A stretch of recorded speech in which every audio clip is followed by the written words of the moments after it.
Proposal penelitian mahasiswa 70 judul rintisan PKM dengan judul Eksplorasi Kapang Saprofitik dari Serasah Daun di Mulut Gua Toto, Ngeposari, Kecamatan Semanu, Kabupaten Gunung Kidul sebagai penghasil enzim protease. Proposal ini disusun oleh Lani Rizky Nugraheni, Estulesya Ika Fitriana, dan Hafizah Ulfah Daulah, mahasiswa jurusan Pendidikan Biologi FMIPA UNY. Penelitian kami ini melatar belakangi kawasan Kars Gunung Sewu, yang dimana kawasan Kars Gunung Sewu ini membentang di dekat pantai selatan mulai dari Yogyakarta sampai ke Pacitan, Jawa Timur. Kawasan Kars Gunung Sewu ini memiliki daerah yang sangat luas dan panjang, serta terdapat beberapa gua di kawasan tersebut. Salah satu yang mendasari penelitian kami yaitu adalah Gua Toto yang menurut kami sangat menarik untuk diteliti. Gua Toto ini memiliki struktur geomorfologis yang sangat khas dibandingkan dengan gua yang berada di kawasan Kars Gunung Sewu lainnya. Gua ini terletak di Kecamatan Semanu, tepatnya pada Kabupaten Gunung Kidul. Selain kawasan Kars Gunung Sewu, penelitian kami juga melatar belakangi jamur atau kapang, yang dimana di antara semua organisme, jamur merupakan organisme yang paling banyak menghasilkan enzim yang bersifat degradatif yang menyerang secara langsung seluruh material organik. Adanya enzim yang bersifat degradatif ini menjadikan jamur bagian yang sangat penting dalam mendaur ulang sampah-sampah alam dan sebagai dekomposer dalam siklus biogeokimia. Apalagi, fungi di dalam gua berperan sebagai dekomposer bersama-sama dengan bakteri dan beberapa jenis protozoa di dalam gua yang sangat banyak membantu dalam proses dekomposisi bahan organik untuk menyediakan nutrisi bagi organisme lain, khususnya nutrisi bagi organisme di kawasan gua tersebut. Secara spesifik, penelitian kami melibatkan kapang pada serasah daun, yang dimana kapang pada serasah daun umumnya bersifat saprofit dan berperan sebagai pengurai bahan organik. Kemudian, kami juga melibatkan enzim protease yang akan dieksplorasi pada kapang pada serasah daun tersebut.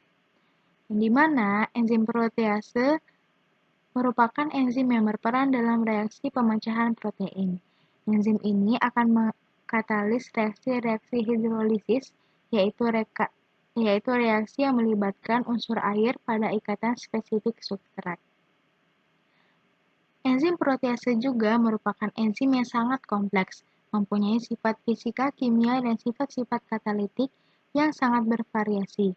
Enzim ini dihasilkan secara ekstraseluler oleh mikroorganisme dan mempunyai peranan yang sangat penting dalam metabolisme sel dan keteraturan dalam sel. Selain itu, enzim protease juga berperan dalam sejumlah reaksi biokimia seluler.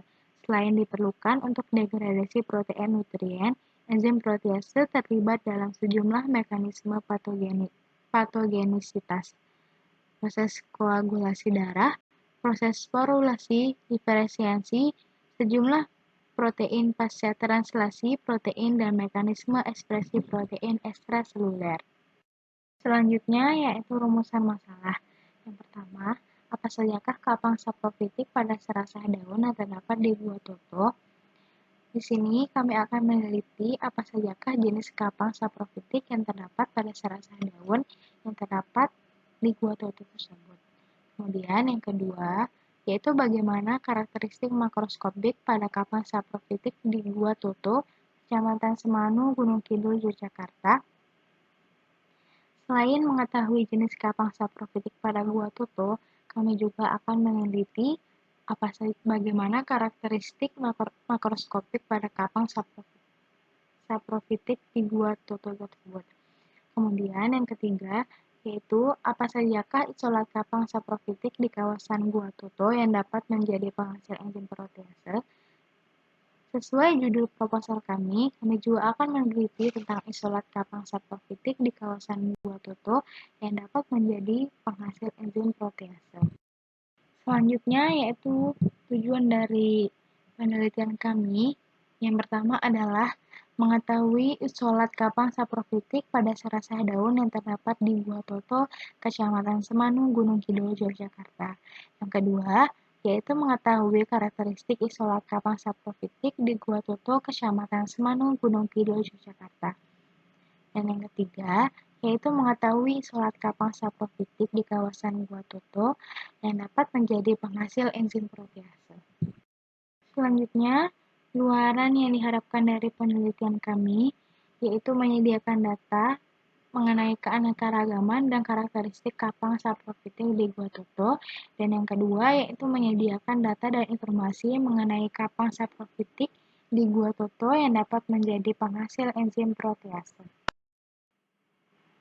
Adapun manfaat dari penelitian kami yaitu manfaatnya bagi masyarakat, yang dimana dapat memberikan informasi tentang keanekaragaman dan peran ekologis kapang saprofitik di kawasan Gua Toto, Kecamatan Semanu, Gunung Kidul, Yogyakarta.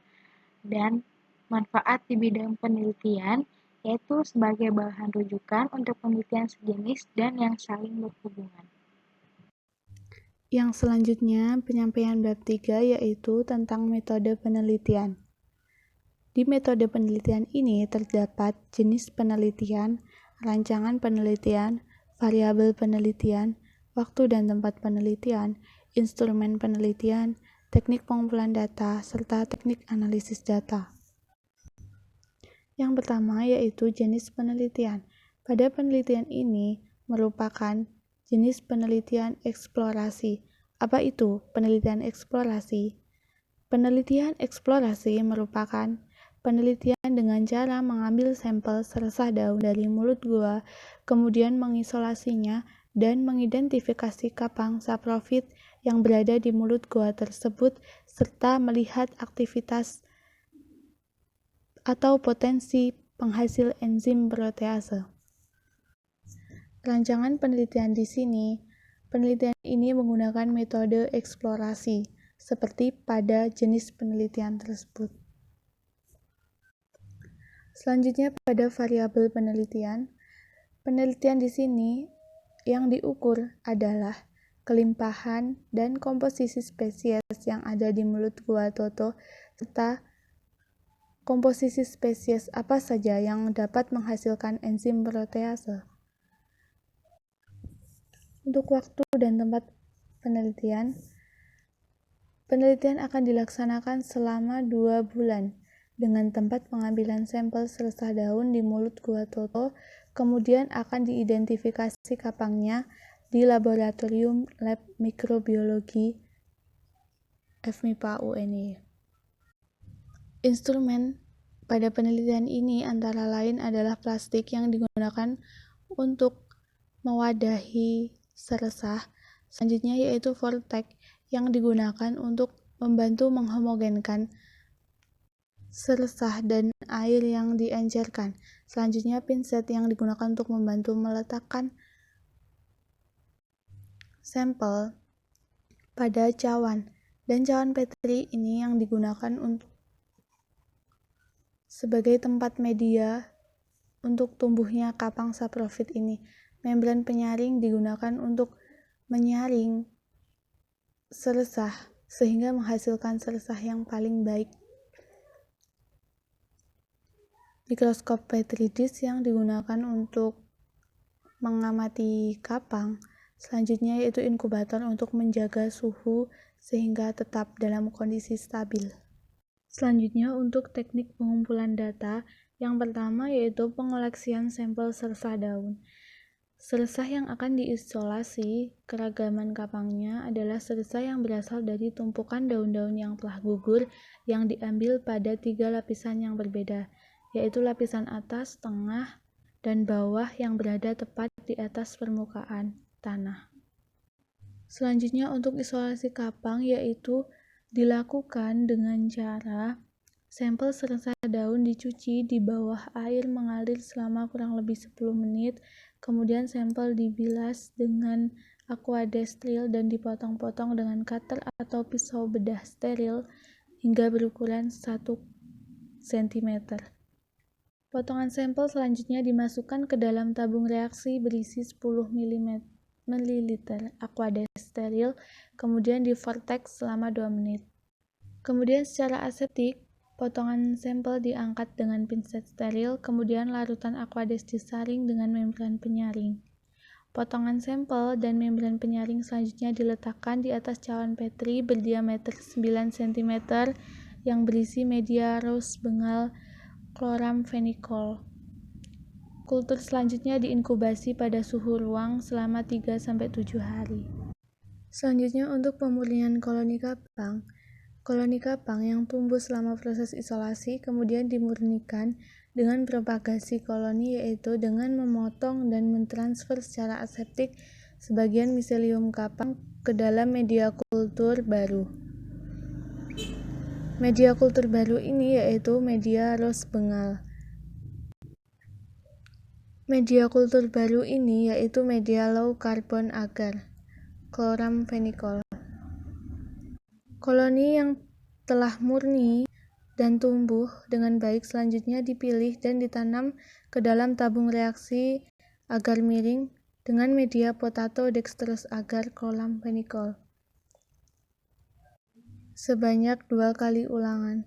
Identifikasi kapang dilakukan secara langsung di bawah mikroskop dengan mengamati kapang yang tumbuh di permukaan daun. Pengamatan juga dilakukan pada spora kapang yang terdapat pada sampel dengan pengumpulan spora yang terdapat pada sampel seresah daun menggunakan metode Bandoni. Identifikasi kapang dilakukan dengan mengamati beberapa karakter morfologi baik secara mikroskopis maupun makroskopis. Secara makroskopis, karakter yang diamati meliputi warna dan permukaan koloni, tekstur, zonasi, daerah tumbuh, garis-garis radial dan konsentris, warna balik koloni, dan tetes eksudat. Pengamatan secara mikroskopis meliputi ada tidaknya septa pada hifa, pigmentasi hifa, clamp connection, bentuk dan ornamen spora, serta bentuk dan ornamentasi tangkai spora. Yang terakhir yaitu dilakukan screening untuk aktivitas protease.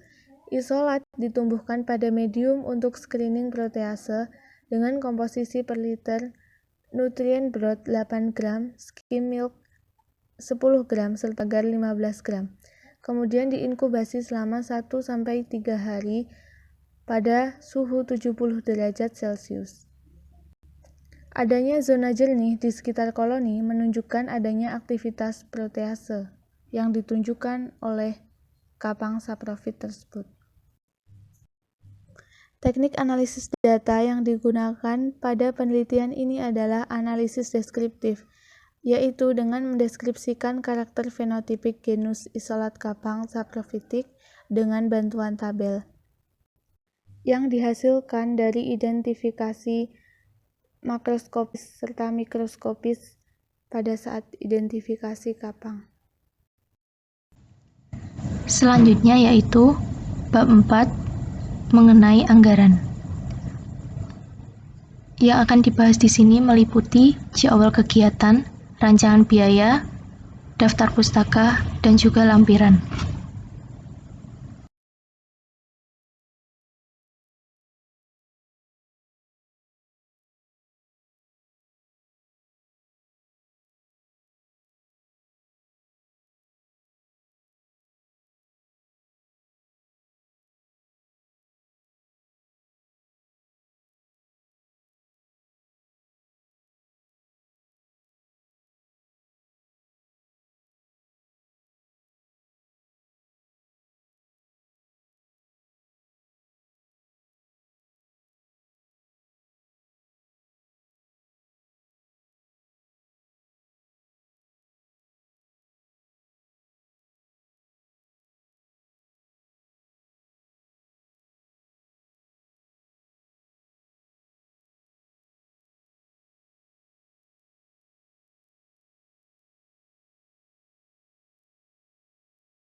Yang selanjutnya yaitu rancangan biaya meliputi peralatan dan bahan sebagai berikut.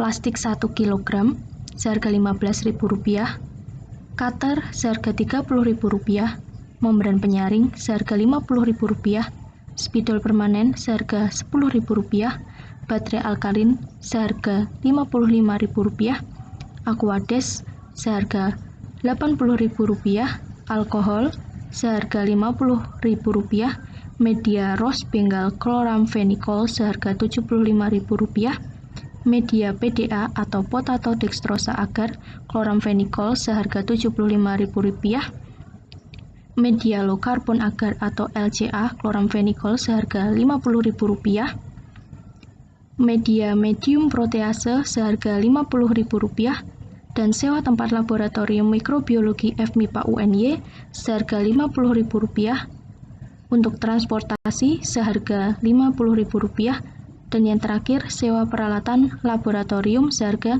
Rp160.000. Untuk total pengeluarannya yaitu sebanyak Rp1 juta.